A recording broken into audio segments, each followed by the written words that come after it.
नमस्कार. माझ्या यूट्यूब चॅनलमध्ये तुम्हा सर्वांचे खूप खूप स्वागत आहे. आजच्या व्हिडिओमध्ये आपण पाहणार आहोत वृद्धापकाळात वृद्धांनी कसे वागावे याविषयी काही सोपी सूत्र. चला तर मग. आजच्या काळात आपल्याला जन्मदात्या आई वडिलांकडे दुर्लक्ष करणारी मुलं दिसतात, ज्यांनी आपल्या अतिशय कठीण परिस्थितीत लहानाचे मोठे केले. त्यांनाच आपण मोठेपणी वा असं म्हणू आपण विवाह झाल्यानंतर त्यांचा द्वेष, त्यांचा तिरस्कार करतो किंवा विसरतो सुद्धा. पण त्यावेळी मात्र आपण हे साप विसरून जातो की आपण सुद्धा केव्हा तरी म्हातारे किंवा वृद्ध होणार आहोत, नाही का? आई वडिलांना जी म्हातारपणी मुलांकडून अपेक्षा असते ती अपेक्षा मात्र पूर्ण होत नाही, कारण मुलं तशी वागत नाही. मुलांकडून आई वडिलांच्या काही छोट्या छोट्या अपेक्षा असतात, परंतु मुलं ती पूर्ण करत नाही. याकरिता मी तर असं सांगेन की यापुढे जे आई वडील होणार आहेत किंवा जे झालेले आहेत आणि ज्यांच्या हातात अद्यापपर्यंत सर्व अधिकार आहेत, त्या आईवडिलांनी जर पुढील दक्षता घेतली तर आपल्यावर म्हातारपणी ज्या समस्या निर्माण होतात त्या आपोआपच सुटण्यास मदत होऊ शकते. तर कोणत्या आहेत त्या सोपे उपाय? चला आपण बघू. वृद्धापकाळात असे वागावे. प्रत्येक गोष्टीकडे तसेच स्वतःच्या वृद्धत्वाकडे तटस्थपणे पाहावे. मानसिक गुंतवणूक शक्यतो कमी करावी. कमी करण्याचा प्रयत्न करावा की हा माझा मुलगा, याचं हे त्याचं ते, ह्या गोष्टी शक्यतो आता कमी करा, कारण आता तुम्ही वृद्ध झालेला आहात, म्हातारे झालेला आहात आणि त्यामुळे तुम्हाला ह्या गोष्टी आता झेपणार नाहीत. म्हणून मानसिक गुंतवणूक शक्यतो कमी करण्याचा प्रयत्न करा. नंबर 2, आपण आत्तापर्यंत घालवलेल्या आयुष्यातील स्वतःचे अधिकार, स्वतःचा मान सन्मान उतार वयात इतरांवर गाजवू नका. बघा, तुम्ही जो काही अधिकार होता, तुम्ही जोपर्यंत सेवेत असाल किंवा जोपर्यंत तुमच्या हातात कारभार असेल घराचा, तोपर्यंत तुमच्याकडे जो अधिकार होता, तुम्हाला जो मान सन्मान मिळालेला होता, तो उतार वयात म्हणजे जेव्हा तुमचं वय उतार वय होतं, म्हातारे होतात, त्यावेळी तुम्ही इतरांवर तो गाजवू नका. यामुळे अकारण संघर्ष, ताण आणि दुःख निर्माण होईल. कारण काय होतं की यामुळे काय होईल की तुमच्या घरात त्यामुळे भांडणं निर्माण होईल, भांडणं होतील, ताण वाढेल आणि पर्यायाने तुम्हाला दुःख सुद्धा सहन करावं लागेल. काय होईल त्यामुळे तुम्ही अधिकार गाजवत गेले तर मुला चिडचिड होईल, घरात तणावाचं वातावरण निर्माण होईल आणि पर्यायाने सगळेजण दुःखी राहतील. नंबर 3, आपण कुटुंबात इतरांवर भार होऊन जगू नये. आपल्याला शक्य असतील ती लहान मोठी कामे आपण स्वतः करावीत. आपल्या कुटुंबात आपण कोणावरही भार होऊ नये. कारण काय की जे जे होईल तुमच्याच्याने, जे जी कामं तुम्ही करू शकता ती शक्यतो तुमची कामे तुम्हीच करा. निदान तुमचीच कामे, जे काही तुमची कामं आहे ते तुम्ही स्वतः जरी केली तरी त्यांना खूप सोपं जाईल आणि त्यामुळे काय होईल की घरातील वातावरण चांगलं राहण्यास त्याचा हातभारच लागेल. नंबर 4, स्वतःच्या वागणुकीमध्ये एक प्रकारचा लवचिकपणा ठेवा. सर्व प्रकारचे दायित्व मुलांवर सोपवून द्या.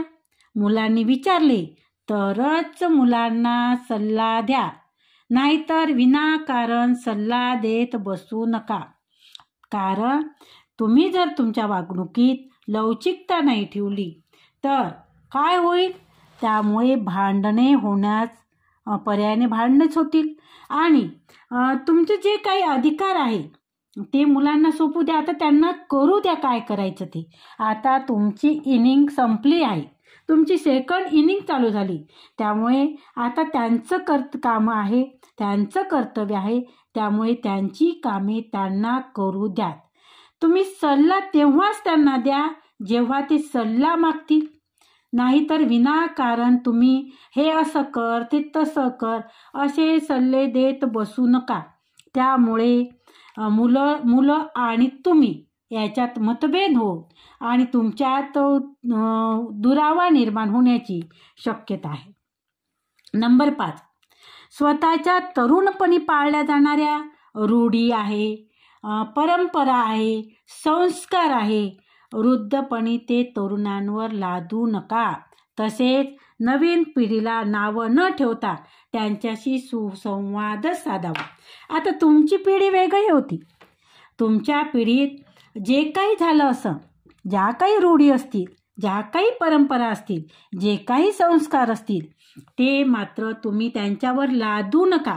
ते मनाने तयार आहेत का करायला, त्यांना करू द्या. आणि ते जर मनाने तयार नसतील करण्यासाठी तर तुम्ही त्यांना आग्रह करू नका. आणि आग्रह केला तर काय होईल, ते करण्यास काहीतरी करतील, त्याच्यापेक्षा न केलेलं बरं.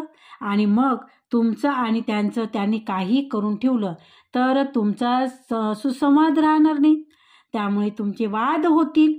आणि म्हणून तुम्ही त्यांच्यावर ते लादूच नका. त्यांना जे करायचं ते मात्र त्यांना जरूर करू द्या, त्यांना करण्याची इच्छा असेल तरच. आणि त्यामुळे नवीन पिढीत नावं न ठेवता त्याने असंच केलं नाही, त्याने तसंच केलं नाही, तो तसाच आहे, ह्या गोष्टी आता बंद करा. कारण काय होईल की त्यामुळे तुमचा सुसंवाद राहणार नाही, तुमच्यात वाद निर्माण होईल. नंबर 7, किती गंभीर परिस्थिती निर्माण झाली तरी आपण स्वतःची संपूर्ण जे जमापुंजी आहे ते मुलांना व त्यांच्यासाठी देऊ नये. सर्वात महत्त्वाचा सल्ला हा असेल की किती गंभीर परिस्थिती निर्माण झाली तरी स्वतःजवळची जे जमापुंजी आहे ते मुलांना त्यांच्यासाठी देऊ नका. अशा प्रकारचं औदार्य तुमच्यासाठी त्रासदायक ठरू शकतं. कारण काय आहे, त्यांचं आहे, आता त्यांना त्यांच्या प्रश्नांना तोंड देऊ द्या. ते कशा पद्धतीने तोंड देते खूपच महत्त्वाचं आहे. आणि तुमच्या थोडाफार हातभार लावल्यामुळे परिस्थितीत बदल होणार असेल तर तुम्ही जरूर तिथे खर्च करा, द्या. परंतु तुम्ही पूर्ण पुंजी त्यांना देऊन तुम्ही रिकामे होऊ नका. त्यामुळे पुढील जे आयुष्य आहे ते आयुष्य मात्र तुमचं त्रासदायक जाऊ शकते. यासाठी तुमचा पैसा तुमच्या गाठीशी राहू द्या, तुमच्यासाठी राहू द्या. कारण आता तुम्ही कमाई करू शकत नाही. आता तुम्ही म्हातारे झाले असल्यामुळे, तुमच्याच्याने कुठलं काम होत नसल्यामुळे आणि पुढे चालून आजारपण आहे, तुमच्या काही गरजा, आवश्यक गरजा आहे, त्या गरजा तुम्हाला निदान स्वतःला भागवता आल्या पाहिजे. तुमच्या गरजासाठी तुम्हाला तुमच्या मुलांकडे हात पसरायचा वेळ येऊ नये यासाठी तुम्ही तुमची जमापुंजी पूर्णतः मुलांना देऊ नका. नंबर 7, समाजात अजूनही स्वतः कमावून वृद्धापकाळासाठी पैसे साठवून ठेवणाऱ्या स्त्रिया मात्र खूप कमी आहेत. तर पतीने जर काही जमापुंजी पैसे साठवले असतील तर ते पैसे मुलांना देऊन स्वतःच्या पत्नीला तुम्ही आश्रित बनवू नका.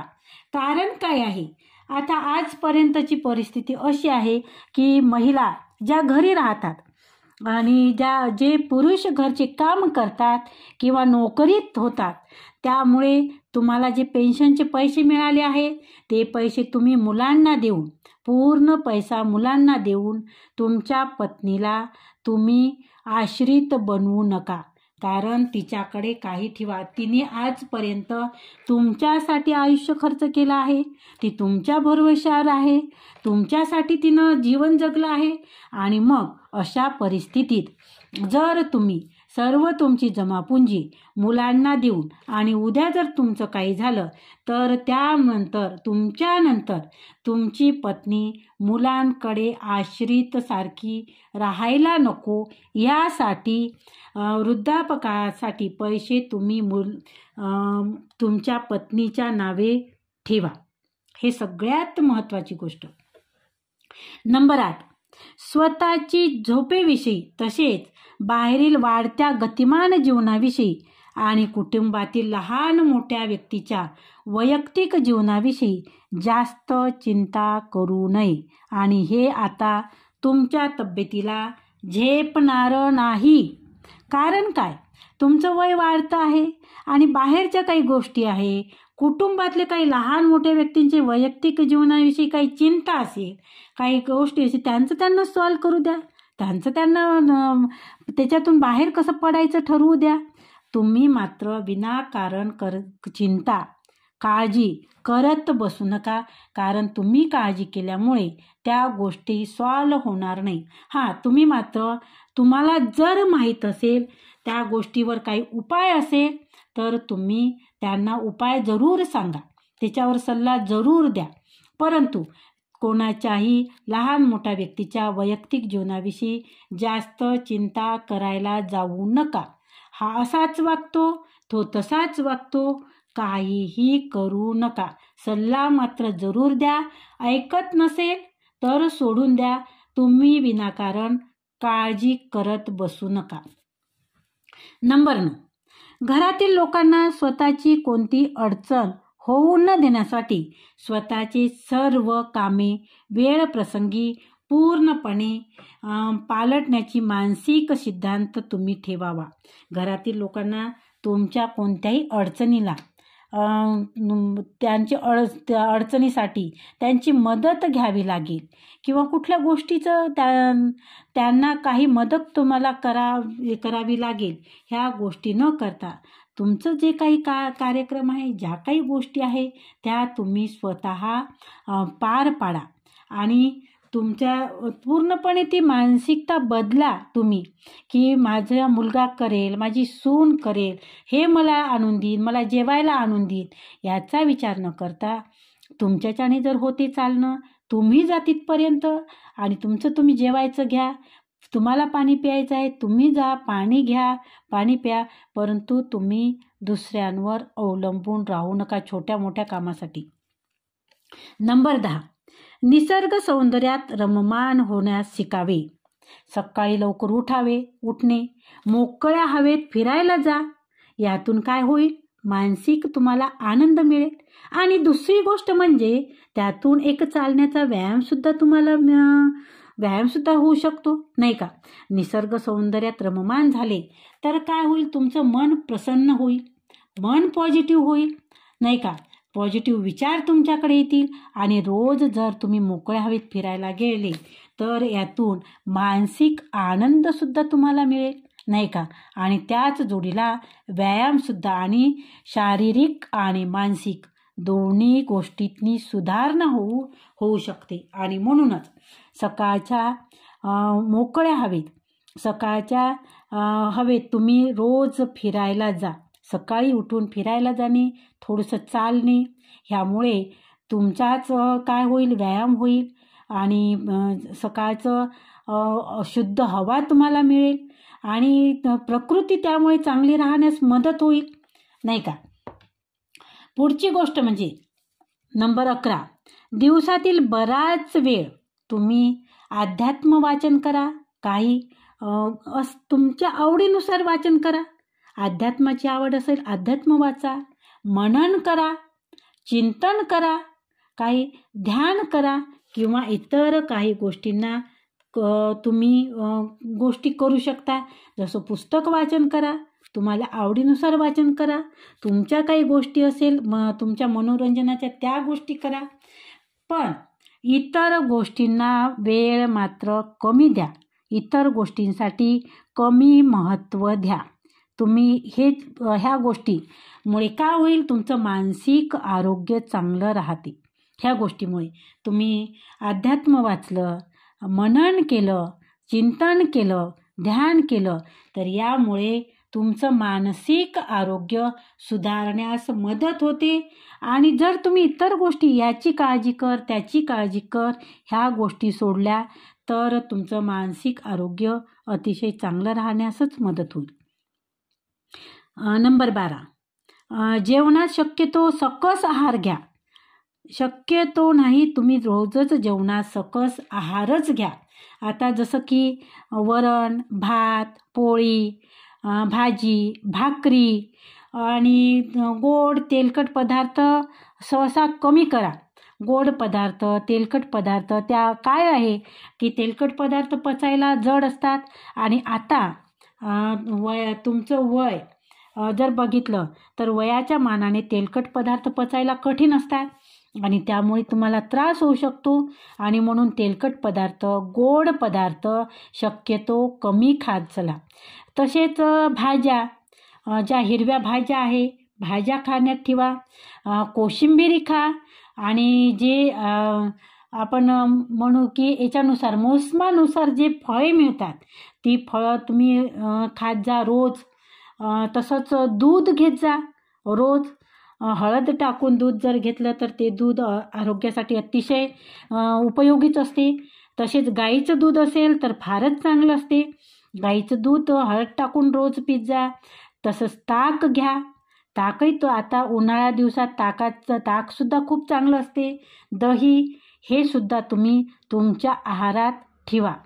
आणि जे काही आहे जे पचायला जड आहे असे पदार्थ तुम्ही नाकारा. म्हणजेच ते पदार्थ तुम्ही सहसा खाऊ नका. त्यामुळे तुमची तब्येत चांगली राहण्यास मदत होणारच नाही. तुम्ही जर सकस आहार घेतला तर तुमची तब्येत चांगली राहण्यास मदतच होईल. त्यानंतर आहे नंबर 13, शारीरिक स्वच्छता ठेवा. शारीरिक स्वच्छता खूप महत्त्वाची आहे. रोज सकाळी आंघोळ करणे, त्यानंतर शारीरिक स्वच्छता तुम्ही रोज करताच. पण त्याचबरोबर शरीर जर स्वच्छ असेल तर मनसुद्धा प्रसन्न राहते. आणि त्याचबरोबर भावनिक पावित्र्य बाळगणे म्हणजे कुठल्याही गोष्टीचा अतिविचार न करणे. जास्तीचा विचार करायला जाऊ नका. त्यामुळे तुमचं शारीरिक, मानसिक आणि भावनिक पावित्र्य तुम्ही बाळगा. त्यामुळे तुमच्या तब्येतीला ते चांगलंच राहील. पुढची गोष्ट आहे बघा, झाडावर नवनवीन फुटणाऱ्या हिरव्यागार पालवीचा विचार करून मन आनंदित ठेवा. पिकलेले पान गळायचीच. बघा, झाडावर जी हिरवी पालवी असते त्या पालवीकडे जर पाहिलं तर मन प्रसन्न होतं. आणि पिकलेले पान आहे ते आज न उद्या गळणारच आहे. आणि ह्या गोष्टीचा हा निसर्ग नियम आहे. आता वृद्धापकाळ आहे, काही दिवसानं आपला म्हणजे आपण जाणारच आहे. पण जोपर्यंत जीवन आहे तोपर्यंत चांगल्या पद्धतीने जीवन जगणे हे मात्र आपल्या हातात आहे, नाही का? आणि ते आपण चांगल्याने पार पाडायला पाहिजे. आपण चांगल्याने जगलं पाहिजे. तरच आपलं मन प्रसन्न राहील. आता बघू आपण की वृद्धापकाळात ही त्रिसूत्री आवश्यक आहे. तर ती कोणती आहे त्रिसूत्री? तर वृद्धांनी स्वतःचे मन स्वास्थ्य टिकवण्यासाठी नेहमी जागरूक राहावे. कुटुंब, समाजातील सर्वांशी जाणीवपूर्वक चांगले बोलावे. वृद्धांनी म्हणजेच म्हाताऱ्या लोकांनी स्वतःचं मन स्वास्थ्य टिकवण्यासाठी, तुमचं मानसिक स्वास्थ्य चांगलं ठेवण्यासाठी नेहमी तुम्ही जागरूक राहायला पाहिजे. कुटुंबातलं, समाजातलं सर्वांशी तुमचं संबंध जे आहे, तुमचं वागणं जे आहे तर ते तुम्ही चांगलंच ठेवलं पाहिजे. चांगलं बोला, चांगलं वागा. नंबर 2, स्वतःपासून इतरांना त्रास होणार नाही याची मात्र काळजी घ्यावी. तुमच्यापासून कोणाला त्रास नाही झाला पाहिजे या गोष्टीची तुम्ही नियमित काळजी घेतली पाहिजे. आणि तिसरी गोष्ट म्हणजे तुम्ही संतुलित आहार नियमित व्यायाम आणि मनशांती हे सगळ्यात मोठी गोष्ट आहे. संतुलित आहार घ्या, नियमित व्यायाम करा आणि मन शांत ठेवा. आणि या त्रिसूत्रीचा वृद्धापकाळात सगळ्यात जास्त गरज असते, आवश्यकता असते. आणि म्हणून ह्या त्रिसूत्री तुम्ही तुमच्या आयुष्यात नेहमीच पाळा. आता बघा, मनाची उभारी वार्धक्यातील सर्वात महत्त्वाची गोष्ट आहे. वार्धक्यात मनाची उभारी सर्वात महत्त्वाची गोष्ट असते. मानसिक स्वास्थ्य आणि विचारातील उत्साह यामुळे या वयातही मनाला एक ताजेपणा राहतो. ती मिळवणे तितकेसे कठीण नाही. तुम्ही जरी म्हातारी झाले आहात, तुमचं वय जरी झालेलं आहे, पण विचाराने तुम्ही म्हातारी झाले आहे का? विचाराने माणूस म्हातारा कधीच होत नसतो. आणि विचार तुम्ही चांगले ठेवा. विचार जर तुम्ही सकारात्मक ठेवले, पॉझिटिव्ह विचार ठेवले, तर त्यामुळे काय होईल? मानसिक स्वास्थ्य चांगलं राहील. आणि मानसिक स्वास्थ्य जर चांगलं राहिलं तर तुमच्या विचारात उत्साह यामुळे निर्माण होईल. तुमच्या विचारात काय जे करायचं आहे ते तुमचे विचार चांगले राहतील. आणि या वयातही तुमच्या मनाला ताजं तवानं ठेवण्यास मदतच होते. आणि त्यामुळे तुम्ही पॉझिटिव्ह विचार करायला शिका, सकारात्मक विचार करा. त्यामुळे तुमचं जे म्हातारपण आहे ते अतिशय चांगलं जाण्यास मदतच होते. नकारात्मक विचारांना मनात स्थान देऊ नका. आपल्या विचारानुसार प्रकृती कार्य करत असते.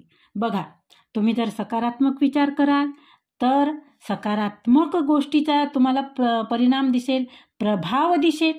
आणि तुम्ही जर नकारात्मक विचार कराल तर आपल्या विचारानुसार प्रकृतीसुद्धा, तुम्ही नकारात्मक विचार करता म्हणून प्रकृतीसुद्धा तेच तुम्हाला देते जे तुम्ही विचार करता. जसा तुम्ही विचार करता, तुम्ही जर निगेटिव्ह विचार केला तर निगेटिव्हच गोष्टी घडतील. तुम्ही जर पॉझिटिव्ह विचार केला तर तुमच्या आयुष्यात सगळ्या पॉझिटिव्हच गोष्टी घडणार आहे. वृद्धापकाळात मन प्रसन्न ठेवणे हे खूप गरजेचं आहे. कारण मनाचे रंग विटले की सारं जगच बेरंग होऊन जाते. याचा अर्थ लक्षात घ्या. जर तुम्ही मनाने खचला, तुमचे मन जर खराब झालं माणसाचं, तर सगळं जग माणसाला बेरंग दिसायला लागते. कोणत्याही गोष्टीत रुची वाटत नाही, कोणतीही गोष्ट चांगली वाटत नाही. आणि म्हणून त्यासाठी आपल्या मनात आपण विविध रंग भरण्यासाठी तुम्हाला सकारात्मक गोष्टी मनात भरा. नकारात्मक गोष्टीपासून दूर जाण्याचा प्रयत्न करा. त्यामुळे काय होईल? नकारात्मक विचारामुळे गोष्टी तुम्ही मनात आणू नका. नकारात्मक दृष्टिकोनापेक्षा सकारात्मक दृष्टिकोन ठेवला, स्वतःचे आयुष्य जे आहे, जो तुमची सेकंड इनिंग आहे, जो तुमचा उत्तरार्ध आहे, तो तुम्ही सुखाचा घालवू शकता. आपल्या हातातच आहे. नेहमी काही ना काही काम असावे आपल्या हाताला, काहीतरी करत राहा. त्यामुळे वाईट विचार येणार नाही. बघा, असं म्हणतात की रिकामं मन सैतानाचं घर. हे जुन्या लोकांचे एक म्हण आहे. तुमच्या जर मनात विचारच नसेल, तुमचे जर काही कामच नसेल, तर त्यामुळे काय होते? वाईटच विचार माणसाच्या मनात येत जातात. हे असं असेल का? ते तसं असेल का? तो तसं करत असेल का? त्याचा तसा विचार असेल का? अशा प्रकारे जेवढ्या काही निगेटिव्ह गोष्टी आहेत, त्याच निगेटिव्ह गोष्टी तुम्ही विचार करत बसाल. परंतु काय होते की तुमच्या हाताला काम आलं, याचाच अर्थ तुमच्या डोक्याला सुद्धा काम आलं. आणि तुमचं डोकं काम करत आहे याचा अर्थ तुम्ही तुमचं वेगळे विचार करत नाही. तुमचं डोकं रिकामं नाही. तुमच्या डोक्याला काम असल्यामुळे तुमच्या डोक्यात वाईट विचार नाही, म्हणजेच कामाचेच विचार राहतात, नाही का? त्यामुळे काय होईल? तुमच्या हातात जर काम असेल तर तुमचं मन प्रसन्न राहील. आपल्याला जमतील तेवढी कामं करण्याचा प्रयत्न करा. जे जमेल तुमच्याच्याने. आता वृद्धापकाळात जे काही कामं जमेल तीच कामे करावी. फालतूची कोणतीही कामे करायला जाऊ नका. तुमच्याच्याने झेपेल तीच कामे करा. शारीरिक मेहनतीचे कामं, जड कामं आता तुमच्याच्याने होणार नाही. त्यामुळे ती कामं तुम्ही करायला जाऊच नका. जे तुम्हाला जे झेपते तीच कामं तुम्ही या वयात करा, करण्याचा प्रयत्न करा. या वयातही काहीतरी केलं पाहिजे. आपण आपला अहंकार सोडून सर्वांशी प्रेमाने वागलं पाहिजे. आता अहंकार कशाचा असतो या वयात, की माझं वय आहे, मी वयाने मोठा आहे, मला खूप अनुभव आहे आणि मला सगळ्यांनी मान द्यावा, मलाच सगळ्यांनी विचारावं, ह्या गोष्टीचा अहंभाव माणसाच्या मनात येतो. आणि त्यामुळं होतं काय, की माणूस अहंकारी बनतो. आणि अहंकारी बनल्यामुळे कोणी जर तुम्हाला विचारलं नाही तर तुमचं मन दुखते. आणि मन दुखल्यामुळे त्याच्यावर ॲक्शनला रिॲक्शन म्हणजे तुम्ही त्यांच्यावर काहीतरी बोलता. आणि म्हणून काय करा, की अहंकार शक्यतो बाजूलाच ठेवून द्या. आता या वयात अहंकाराला आपल्याजवळ जागा देणं बंद करा. त्याचबरोबर सगळ्याशी प्रेमानंच वागलं पाहिजे, प्रेमानंच बोललं पाहिजे. त्यामुळे वाईट गोष्टी जे काही आता समस्येला तोंड द्यावं लागेल त्या समस्येला आपल्याला तोंड द्यायची गरज राहणार नाही. आपल्या आयुष्यातील चांगले अनुभव इतरांना तुम्ही जरूर सांगा. त्या तुमच्या चांगल्या अनुभवाचा इतरांना त्याचा उपयोगच होईल, त्याचा फायदा मात्र होतो. आणि त्यामुळे तुम्ही हे काम जरूर करा. तुमचे जे चांगले अनुभव आहे ते चांगले अनुभव तुम्ही इतरांना जरूर सांगा. शक्यतो तरुण लोकांना त्याचा त्याचा उपयोग होऊ शकतो. तुमचे जे अनुभव आहे, आता म्हणतातच ना, एक म्हण आहे की पुढच्या ठेस आणि मागचा शहाणा.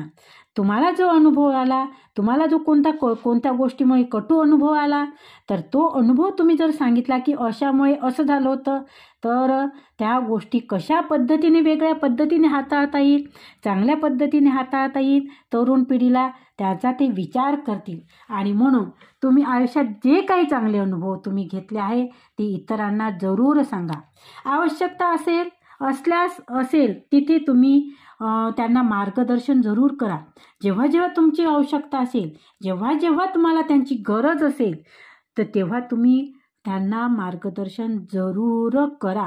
कारण काय आहे, तुमच्याजवळ आता अनुभवाचं मोठं गाठोडं तुमच्याकडे आहे. आणि ते गाठोडं मार्गदर्शन तरुण पिढींना नक्कीच मार्गदर्शक ठरू शकतं. आणि काय होतं, की तुमच्या मार्गदर्शनामुळे त्यांना यशाचा मार्ग त्यांच्यासाठी सोपा होईल, तुमच्या मार्गदर्शनामुळे. आणि म्हणून तुम्ही त्यांना मार्गदर्शन जरूर करा. आणि दुसरी गोष्ट म्हणजे आपण नकारात्मक दृष्टी कोणापेक्षा सकारात्मक दृष्टिकोन ठेवला तर स्वतःचं उत्तर आयुष्य म्हणजे जे काही आहे उत्तरार्ध आपला आयुष्याचा, आता आपण ते उत्तरार्धच म्हणू, जे उत्तरार्ध आहे ते मात्र सुखाचा जातो. नकारात्मक गोष्टीचा विचार केला तर माणूस निगेटिव्हमध्येच जाते, की नाही त्यानं मला असं, त्याने मला बोललंच नाही, त्यानं मला हेच केलं नाही. आता छोट्या छोट्या गोष्टी असतात ह्या, तर ह्या छोट्या गोष्टीपासूनच आपण विचार करू. तर ह्या नकारात्मक गोष्टी जर आहे तर ह्या नकारात्मक दृष्टिकोन तुम्ही ठेवू नका.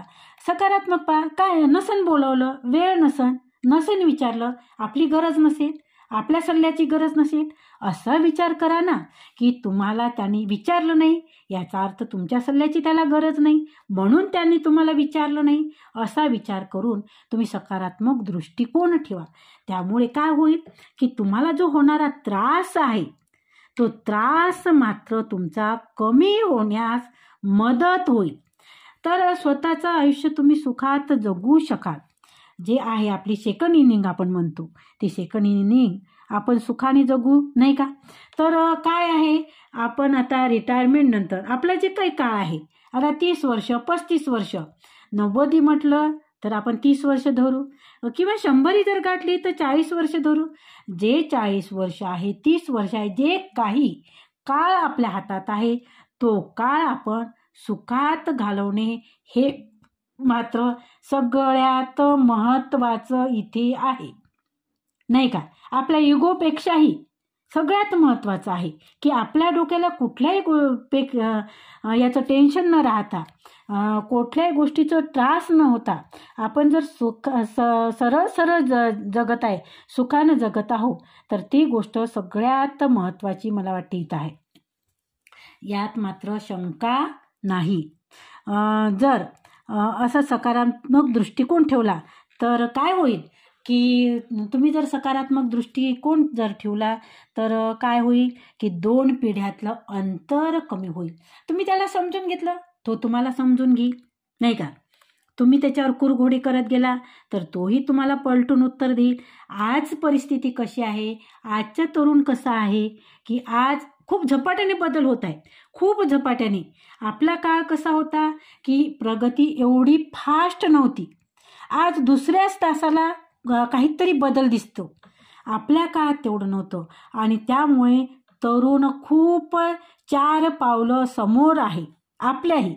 आणि म्हणून काय होतं की तुम्ही जर त्यांना समजून घेत गेले, तुम्ही जर सकारात्मक दृष्टिकोन ठेवला तर जे आहे मुलगा आणि तुम्ही असं म्हणू आपण, हे 2 पिढीतलं अंतर मात्र कमी होण्यास मदत होऊ शकते. ज्येष्ठांनी म्हणजेच आपण असा विचार करणे सहज शक्य होऊ शकते. त्या दृष्टीने विचार करून वेगवेगळे पर्याय पडताळून पाहणे फार महत्त्वाचे आहे, मला असं इथे वाटते. तर